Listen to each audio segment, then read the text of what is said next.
You are standing over the body of a fallen giant in the middle of the prehistoric grasslands. To you and your hunting band, the final roar of this massive beast doesn't trigger any distant sense of tragedy or grief. It means survival. It means an abundance of meat, calorie-dense fat, thick hides to keep the freezing winter winds at bay, and dense bones to craft new tools. It means the children waiting back at the camp will not go hungry for weeks to come. No one sitting around the campfire tonight is celebrating the eradication of a species. No one even knows what an extinction is. And yet the animal that just collapsed under your stone-tipped spears might very well be one of the last breeding adults in this entire region. We love to tell the story of prehistoric humanity as a heroic epic of survival against the odds. Small, fragile, clawless bipeds bravely fighting to survive a brutal, unforgiving natural world. But the scientific data reveals a very different, deeply unsettling reality. For thousands of years, whenever Homo sapiens stepped onto a new continent, nature didn't just test us. Nature had to start surviving us. How could small, scattered bands of Stone Age hunter-gatherers, without cities, without armies, without industrial machines, help wipe out massive armored creatures that had successfully survived multiple ice ages? To understand this paradox, you first have to let go of a common misconception. Extinction is almost never a dramatic, cinematic moment where a hunter throws a spear and kills the very last one. When you are standing in the middle of prehistoric time, extinction doesn't look like a sudden, apocalyptic catastrophe. Sometimes it just looks like dinner. A species doesn't vanish overnight. It is a slow, relentless, and unforgiving erosion. A massive herd broken into isolated fragments. Ancient migration pathways blocked by human campfires and solitary females unable to find a mate across shrinking territories. Humans didn't even need to spread across every single inch of a continent. We just needed to set up camp at the most critical ecological choke points, the only freshwater springs, the seasonal breeding grounds, and the narrow valley passes. A species could still be walking across the plains in one region, while its ecological fate had already been sealed decades earlier. Let's look back at the Earth before modern humans expanded across the globe. It looked nothing like the empty wilderness we see today. It was a world ruled by giants. In the Americas, massive herds of Columbian mammoths and mastodons walked alongside giant ground sloths the size of houses, heavily armored glyptodonts that looked like living tanks, and terrifying saber-toothed cats. In Sahul, the ancient landmass that once connected Australia and New Guinea, there were giant herbivorous marsupials, towering short-faced kangaroos, and massive flightless birds dwarfing anything alive today.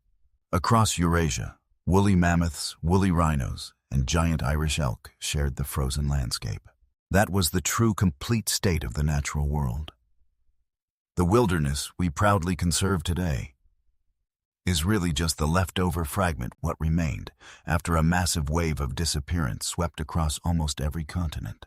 So why did these massive, heavily muscled, thick-skinned beasts fall to a small two-legged biped? Because to the natural world, humans were not just a new predator. We were an entirely new principle of hunting. For millions of years, giant animals evolved to survive traditional carnivores: lions, wolves, hyenas, and short-faced bears. Those predators attacked using physical speed, sharp claws, and crushing jaws. Things a mammoth or a giant sloth could easily counter with its sheer, overwhelming mass.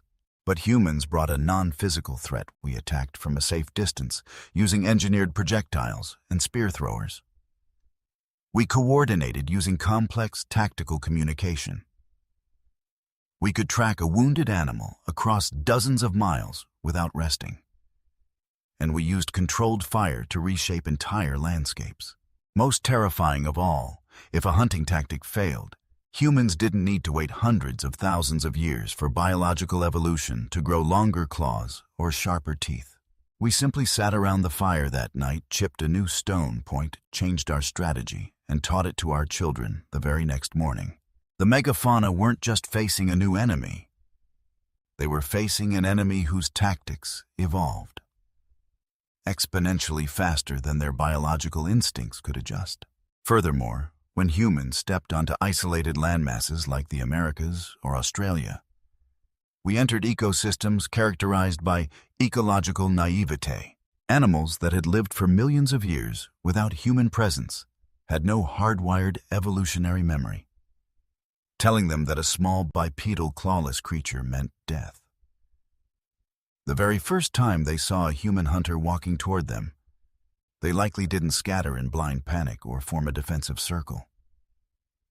They just stood and watched with curiosity.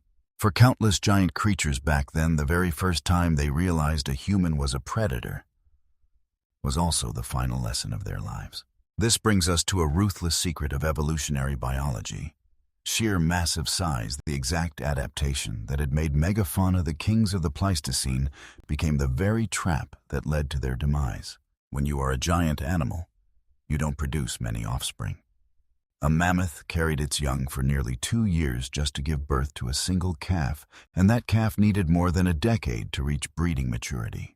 A population like that can only replace a few adults each year. Humans didn't need to slaughter thousands of mammoths at once to trigger a collapse.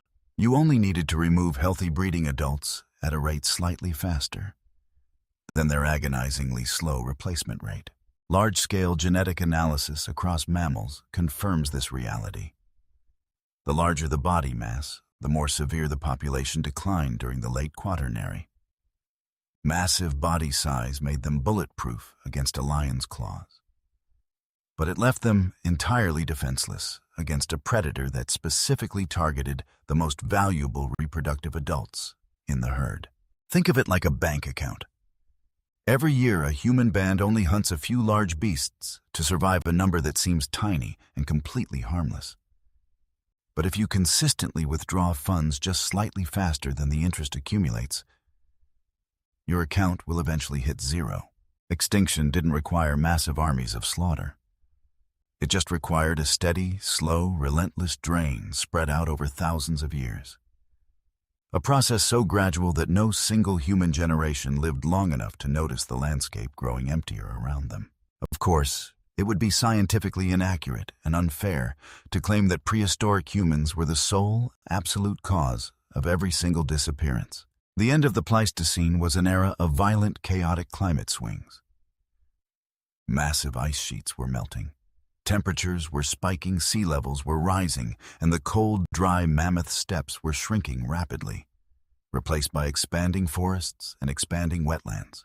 So where do humans fit into that picture? In many places, humans didn't necessarily start the ecological crisis, but our arrival acted as the lethal catalyst that sealed their fate. Climate change pushed these massive herds right to the very edge of the survival cliff. And humans, by hunting those final breeding adults, claiming the shrinking watering holes, and blocking migration routes, quietly gave them the final push into the abyss. Climate reduced nature's options. Humans eliminated its margin of error.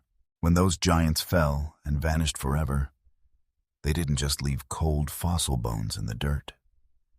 Their disappearance triggered a catastrophic chain reaction that broke and reshaped the entire ecosystem. Megafauna weren't just animals living inside a landscape. They were the ecosystem engineers who built that landscape. A moving herd of mammoths knocked down large trees, kept open savannas clear, turned over the soil, and transported tons of nutrients and seeds across hundreds of miles. When those ecological engineers were wiped out, everything broke.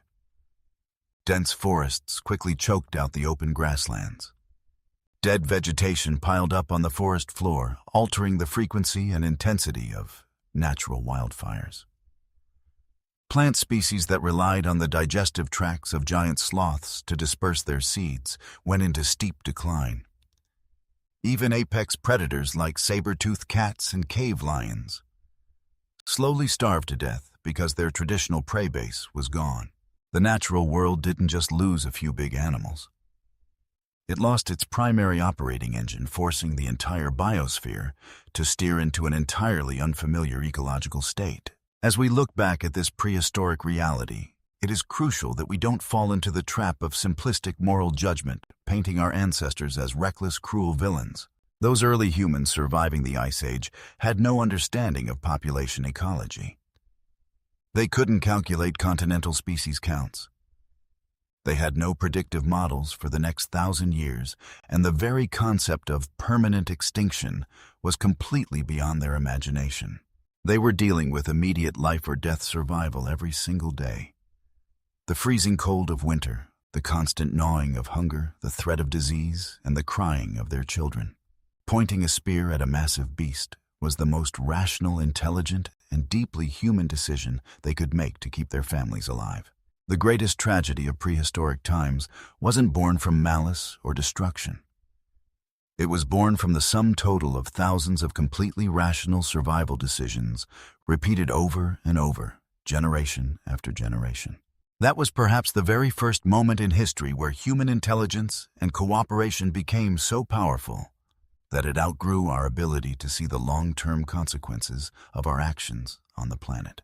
And this is the mirror that sends a chill down our spines when we look at the modern world today.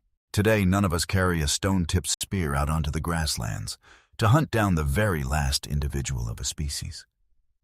And yet, the exact same silent physics of prehistoric extinction are playing out all around us right now. Modern species are disappearing for the exact same reasons every year their habitat shrinks just a little bit more. Every new highway slices a biological population into smaller isolated fragments. Every deforested area removes a reliable food source. And every breeding season disrupted by human expansion pushes them closer to the point of no return. The ruthless mathematical law hasn't changed whenever the rate of loss exceeds the rate of natural recovery. A species will be erased. Our ancestors looked out at the vast, endless herds of prehistoric giants and truly believed that nature's bounty was infinite, that it could never run out. Today we look out at our vast oceans, our deep rainforests, and the atmosphere around us, and we seem to be trapped in the exact same ancient mindset. But there is one profound historical difference between us and those prehistoric hunters. Our ancestors had absolutely no idea what their daily survival decisions were doing to the planet. We do.